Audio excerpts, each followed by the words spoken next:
Beneath the surface of our society are groups of people involved in unimaginable evils. The types of things we like to pretend aren't real, but they are.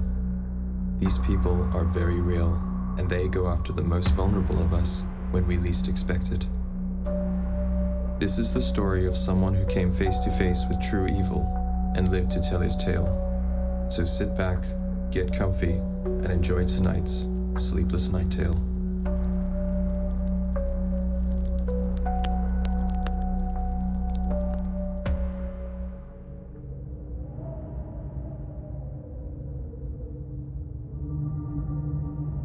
About 3 years ago, I planned a road trip with my friend Adam. We'd become friends at university in Michigan, and the two of us had been planning this trip for quite some time. The idea was to head down south past Indiana and Kentucky and make our way to Georgia, where we'd be attending a festival. I forgot the name, but we were excited to hit the road for our summer break. Things started off pretty much how you'd expect it for two guys on the open road. We stayed up late, met some interesting people along the way, and eventually arrived at the festival the next day.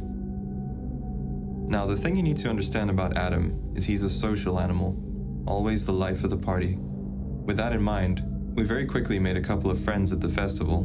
We swapped some stories, and we had our fair share of beers. But when it came time to get going and head back for the night, Adam did not want to do that. He insisted that I come meet these new friends of his that he was speaking with. I was pretty tired at this point, but I figured, you know what, we never get to do these types of things. So I decided, what the hell, I'll let him have this one. So I went over to meet these people, and immediately I sensed there was something a little bit off about them. I couldn't quite put my finger on it, but there was definitely something. Adam's new friends were not dressed for a party at all. They had matching leather jackets, and they all seemed very serious. There were 3 of them standing around an open fire pit, 2 guys and 1 woman, although she looked a bit older than the other 2. All of them were drinking something from a hip flask that they kept passing around. None of them made eye contact with me, and they kept speaking directly to Adam. They were giving him swigs of whatever they were drinking from the hip flask. Adam told me that his new friends wanted us to come with them to this club that they knew about. They told him they were VIPs and they knew the owners.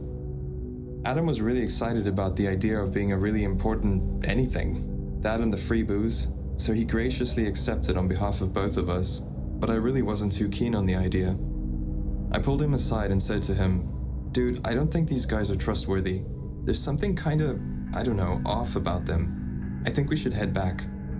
But Adam, always the adventurer, argued against it and insisted that we should go with them, and that we never get to do fun stuff like this. After some back and forth, I eventually caved. I figured if Adam does get himself into trouble, he'll need somebody to look out for him, and I wasn't about to let my best friend get into danger, especially not while we were so far from home.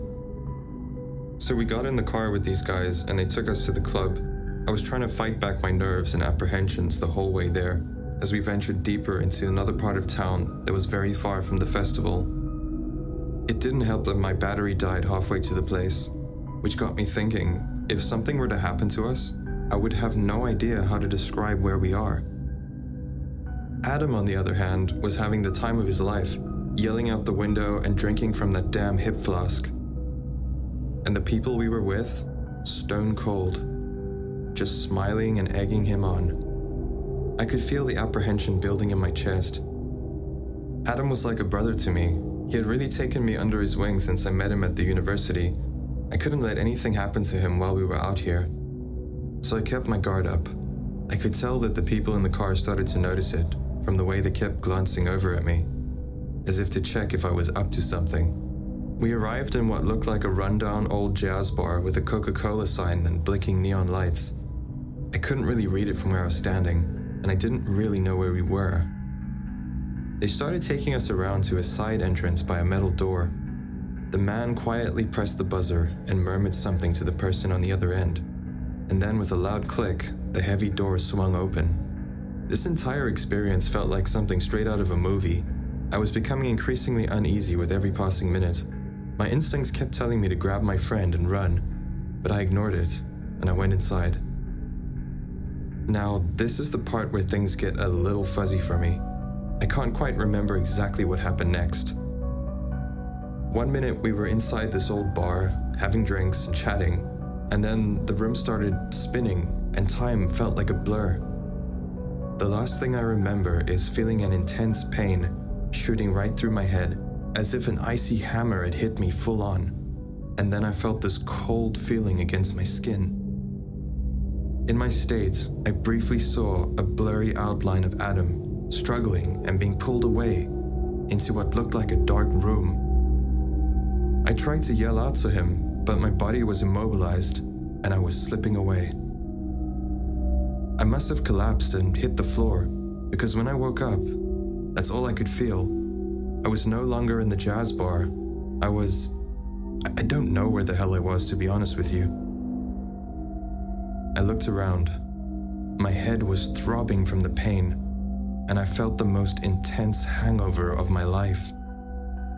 Something was horribly wrong here. I was alone. Where's Adam? After my vision started coming back, all I could see was reflections of a dim light hanging over my head. There was an awful smell in the room, kind of like cleaning chemicals, maybe ammonia, I don't know, but it burned my nose with every breath. I looked around and I noticed I was in the middle of a cold and dark room. I was on a chair with my hands tied behind my back. I tried to make sense of where I was or how I got here, but everything was unclear. I just didn't remember. And then just as I began to piece together my thoughts, the silence was shattered with an ear-piercing scream. A man, somewhere inside the building. This scream was unlike anything I had ever heard before. There was a primal type of guttural fear permeating.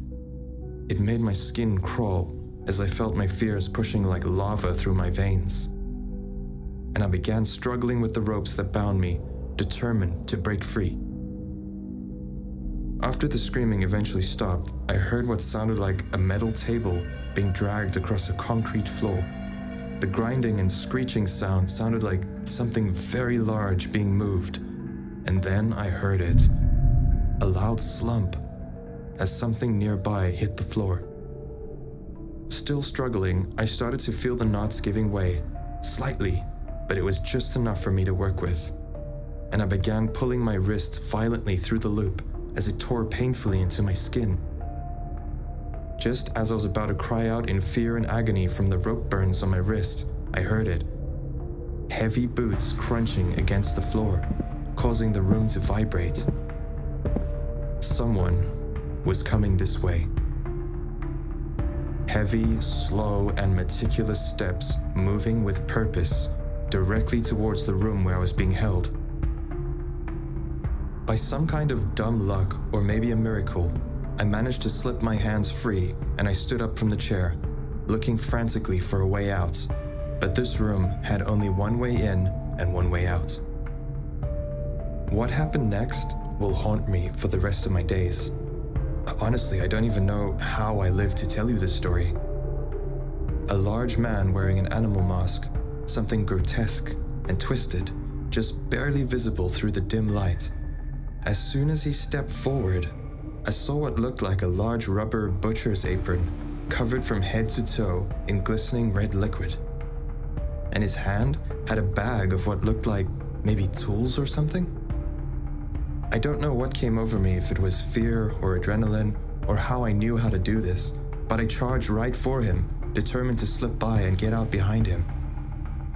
And in a moment of confusion, he lifted the bag and tried to grab one of his tools, but I pushed the heavy bag directly into him and shoved him as hard as I could until the man stumbled backwards.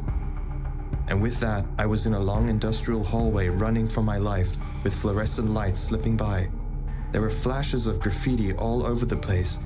It happened so fast I couldn't really comprehend what was going on.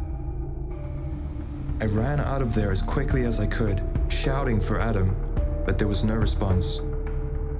The only sound I could hear was the stomping of those menacing boots trailing behind me as the butcher chased after me, brandishing what looked like a large machete. I was torn between running for my life or staying to find Adam, but I felt so powerless to do anything. There was just no time to think. The moments passed by in a fog of confusion. and my lungs were on fire, my feet blistered from running into the night. And somehow I was outside the building. I felt the whip of sharp, tall grass hitting my face as I pushed through into the field outside.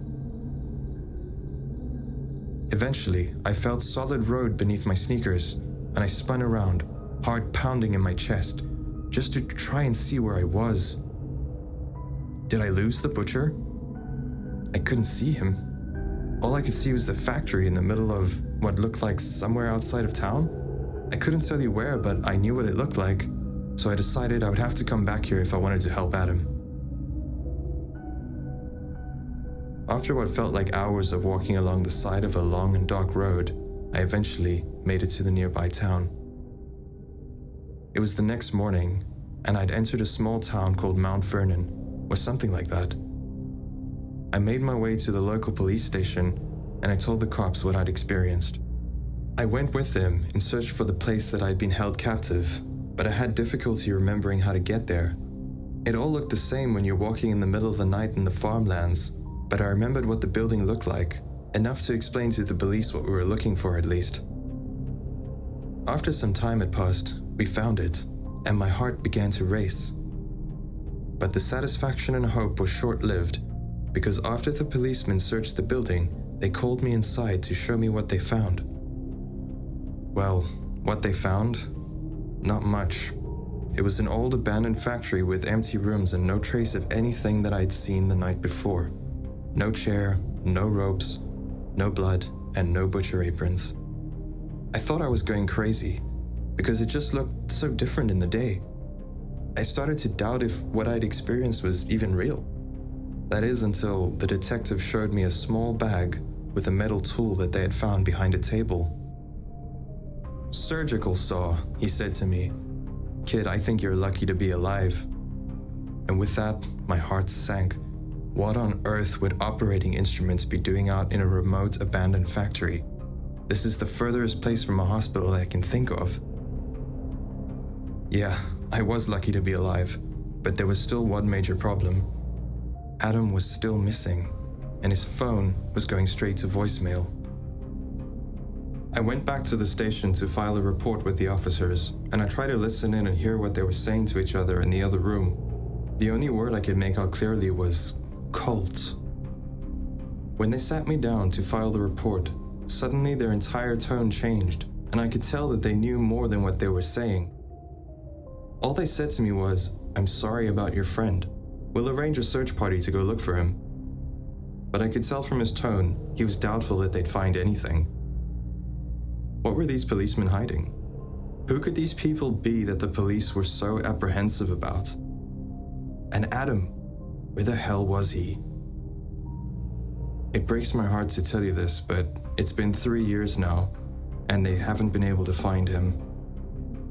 It still plagues my mind, thinking back to that sound, those horrible, guttural screams. They were probably Adam's screams. I survived, and my friend was brutally killed. Sometimes I ask myself, why me? Why did I survive? And I start to feel guilty, because it was me that survived and not him. So that's my story. I came face to face with death and narrowly escaped an organ harvesting cult. Sleepless Night Tales, Thanks for listening in to my latest story. I hope you enjoyed it. If you like these types of videos, leave a comment and let me know. And if you'd like to see more of this, remember to subscribe so you don't miss my future uploads. Until next time, good night. Can't escape.